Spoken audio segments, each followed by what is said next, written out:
Assalamualaikum warahmatullahi wabarakatuh. For today's presentation of course TPS654 Sustainable Community Planning, I will present about land reclamation in Pantai Klebang, Melaka. Alright, right now let's take a look for our presentation agenda. The first thing we will present is about the introduction, then we will go to the aim, objective, and scope. Next one, I will present about the study background and then the issues of the Pantai Klebang, the tools and method of public engagement, the principle of community planning. Next one, I will present about the step how to conduct the public engagement, and lastly, the conclusion. That is our overview of the presentation agenda. Without further ado, first thing first, I will give you the introduction of our study case, which is land reclamation in Pantai Klebang, Melaka. Kaufman once said, community is first a place and a second a configuration as a way of life, both as to how people do things and what they want to say, their institutions and goals. Alright, for the members of our group of the study case, Land Reclamation of Pantai Klebang, Melaka, our group leader is Nur Afikah binti Muhammad Bakri, Nik Nora Faziana, Levrin Shazlin, Nur Izzati, Nurul Amni, Ahmad Arifin, Shafizat, and myself is Muhammad Hamizan. For our introduction, this task is about conducting a community engagement at the Pantai Klebang, Melaka, referring to the topic we want to know about the perception of reclaiming development for community planning. Community planning involving the formulation of long-range visions, goals, policies, and strategies for achieving social, economic, and environmental sustainability within a community in order to guide the future community development to let the community join and decide what's best for them. Following the globalization of the development at Melaka, there are several tools become available to conduct. Planning professionals who engage in public participation planning must have a practical understanding of the benefit and drawbacks of each tool in order to choose one's appropriate for a given context. The conception of planning as a technical, problem-solving activity has increasingly given way to what has been called the argumentative turn in planning theory and practice. From the perspective, the ways in which issues and problems are represented and communicated can seriously affect the community planning process and policy outcomes. By examining this process in focusing on the role that reclamation play in community planning. Reclamation is selective representations of the past that provide a framework within which the meaning of contemporary events can be replaced and decision about the future made. The community engagement is used to illustrate how the reclamation for development are implicated in the planning process to the surrounding area. The implementation of efforts to the engagement from communities through participatory, collaborative planning efforts is often problematic. In part, this is because the organization of the efforts embodies an inherent tension between an ideology of associational action and local democracy to know the impact and the reflection of the reclamation at the Pantai Klebang, Melaka.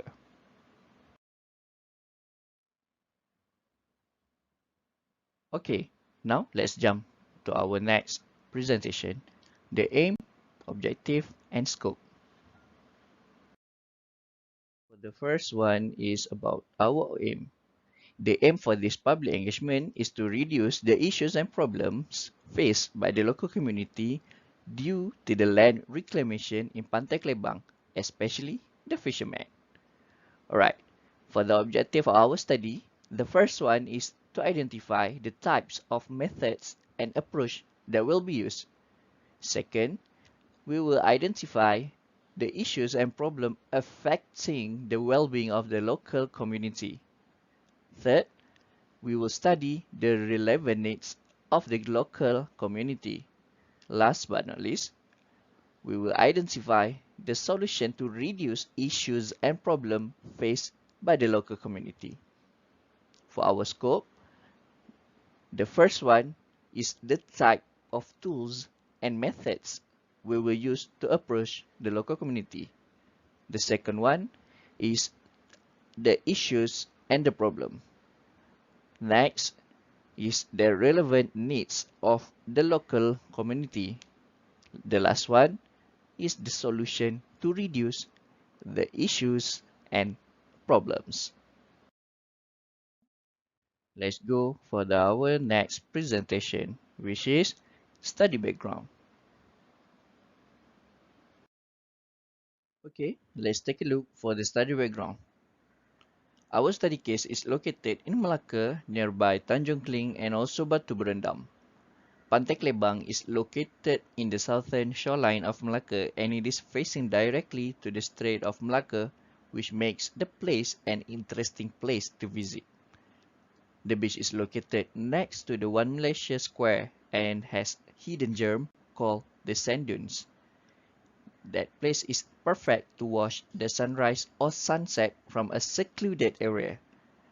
Pantai Klebang is a great place for fun-filled family activities such as horse riding, flying kites, and enjoying the beautiful beach.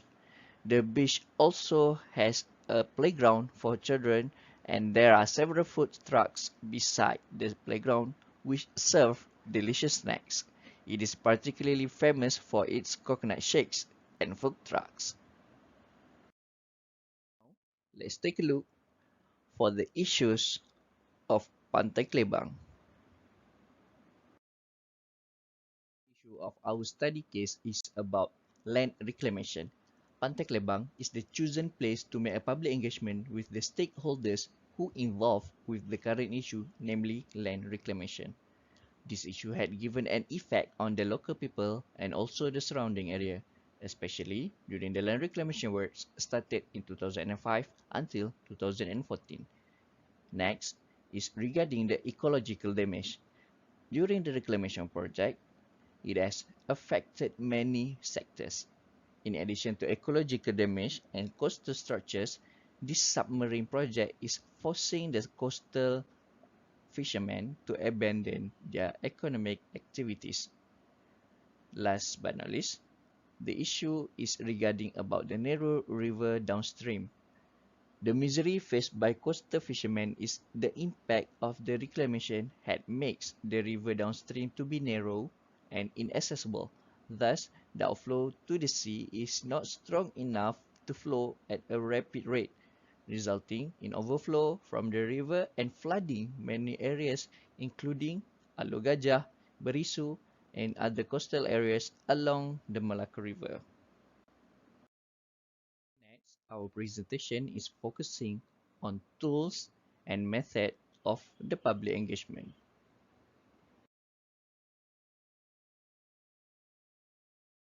In conducting the public engagement, there is a few tools that help in choosing engagement methods to make the process of public engagement smoother and achievable regarding the program agenda. The tool that has been chosen to apply in this engagement is Process Planner. The first things of the tool is the scope. Second is the purpose. Third, the participants. Next is context. The fifth one is follow-up. And last but not least, the results. For methods, there is a few methods that can be used in our public engagement, namely as community mapping, web-based engagement, and street stalls. The first one, the community mapping, is a group mapping exercise designed to answer specific research questions and gather feedback from community members for the purpose of developing place-based planning, policy, and intervention. The benefits for using community mapping method is stimulates discussion, it can build a sense of community ownership, and the third one, it can help people see and understand their community in different ways. Second one is the web-based engagement. There are a variety of web-based engagement processes to choose from, such as online discussion, forums, and blogs, Facebook, online surveys, social networking, ratings, and voting, also digital interactive TV. Web-based activities enable people to choose where, when, and for how long they want to participate. The benefits for using web-based engagement are: first, people can choose a convenient time and place to participate. Second, it is cost effective. Third, it can reach large numbers of people, less time consuming than attending a workshop or public meeting. The last one is can exchange opinions and get the fastest answer from the local community. For the street stalls consist of external displays such as ideas or grills that can be used to capture views and comments of large numbers of people. Maps and plans for areas or projects can be displayed, and passers-by are asked to comment on specific issues and themes. They also can generate ideas or vote for specific activities or facilities. The benefits for this method is it can collect the views of large numbers of people, and it is also interactive. It can engage and generates interest. Last one is they can reach people who may not normally participate. For these all methods combined together, it can make the public engagement more achievable. Okay, now let's have a look about focus group discussion. Focus group discussion, or FGD, is a related discussion together between stakeholders from the same background, experience, and expert in the similar topic of interest. This method helps to create qualitatively research where the questions are related to the issues. In discussion, we'll be asked and get opinions, also their perceptions. The participant is free to speak and give their perception in FGD between each other. This method not similar with other methods. This method will help to encourage discussion with the participants. Indirectly, the interviewing in a small group that involves between 8 to 12 people who be led by the moderators or the interviewer in this discussion of any topics which is related. A focus group discussion is the best method to collect the data with gathering people about the issues related to the area. This discussion will help to produce the outcome, which is from the opinion and perception people who participate in a lively and natural discussion among them. For the step in doing focus group discussion, the first step is to select the field theme. Second is to determine what types and number of group needed. The third step is to prepare for the individual FGD. The first step is to conduct FGD, or the introduction of the FGD. And lastly, the step of last is tips for the facilitators, observers, and the interpret. Now, I will share about the key features of focus group discussion. Each step that been discussed earlier, there is key to conduct this method. FGD involves organized discussion with a selected group of individuals to gain information about their views and experiences of a topic. This method particularly suited for obtaining several perspectives about the same topic.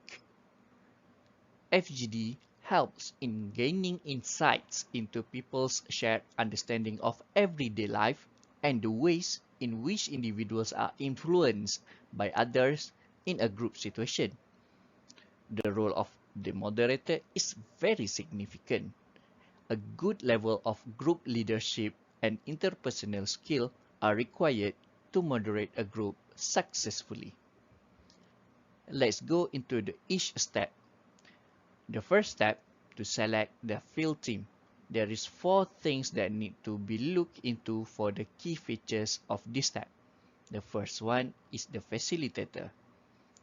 Second, interpreter. Third, observer. And the fourth is other members. The second step is to determine what types and number of group needed. This step is to define focus key of interview with several peoples. The third step is to prepare for the individual focus group discussion. This method is related with the second step. This step is to interview with several people, which is elderly, adults, and young age range. The fourth step is to conduct FGD, the introduction. This step is to introduce the focus group by explaining the reason for the visit. Last but not least, the fifth step is the tip for the facilitator, observer, and the interpreter. The first one is to notice body language and expressions as relevant and make sure to listen to the participants, and also reminding them of the respect for other opinions.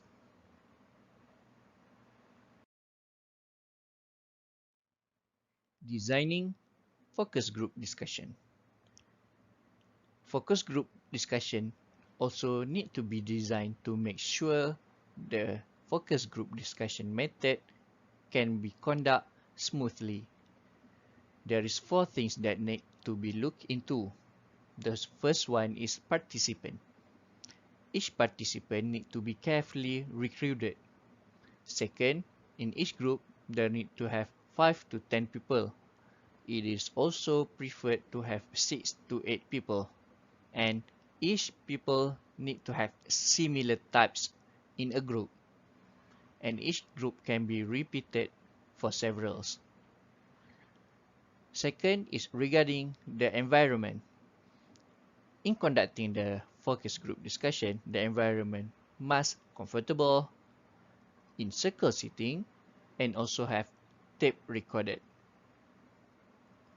Third one is about moderator. In each group, they need to have skillful moderator to conduct their group discussion.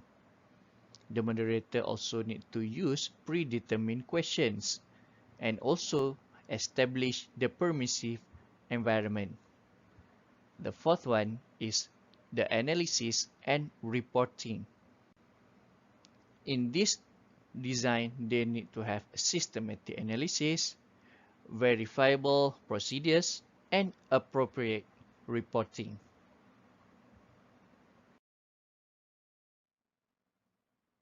Now, we will look into the principle of community planning.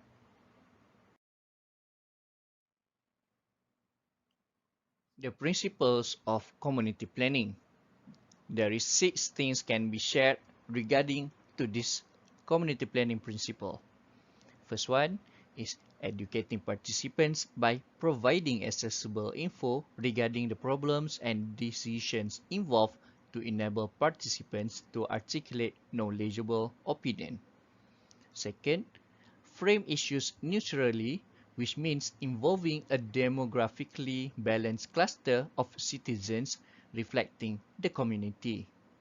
Third, to get buy-in from decision makers to engage in the process and to use the results in policy making or implementing the suggestion to solve the issues.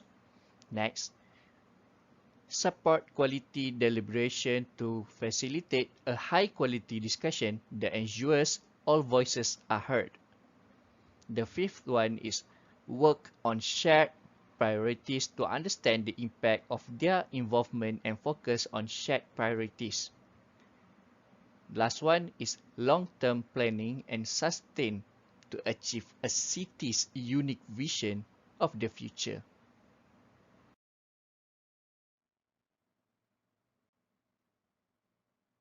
Step to conduct public engagement.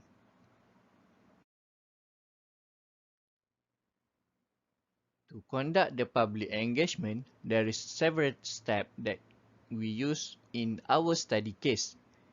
The first step is to find out the issues and problems. The Pantai Klebang issues is regarding the land reclamation through the secondary data. We also emphasize issues during a public engagement with the stakeholders. The second step is to identify and get to know the stakeholders.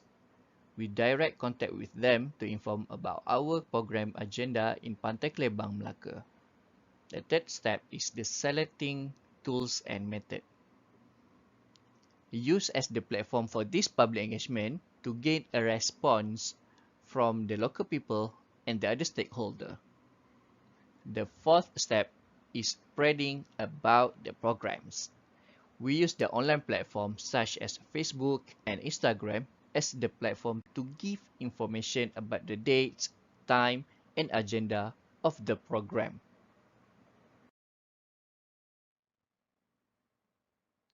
Last but not least, in our presentation, I will talk about the conclusion of our study case, which is land reclamation in Pantai Klebang, Melaka. The conclusion for our study is at the end of the public engagement, all the stakeholders involved in the public engagement in Pantai Klebang will see what are the reflection and impact from the reclamation at Pantai Klebang to them and also the surrounding. Through community engagement, all the methods and steps required will be used in public engagement. All benefits to the stakeholder by knowing about the perception of local community toward their area and more gaining the social interaction one to another. This is also considerating of them is one of main developing this place. By considering those in the development, it will give a positive impact to all parties. Well, that's all for our presentation regarding our case study, which is land reclamation of Pantai Klebang, Melaka. Thanks for watching and listening, and Assalamualaikum warahmatullahi wabarakatuh.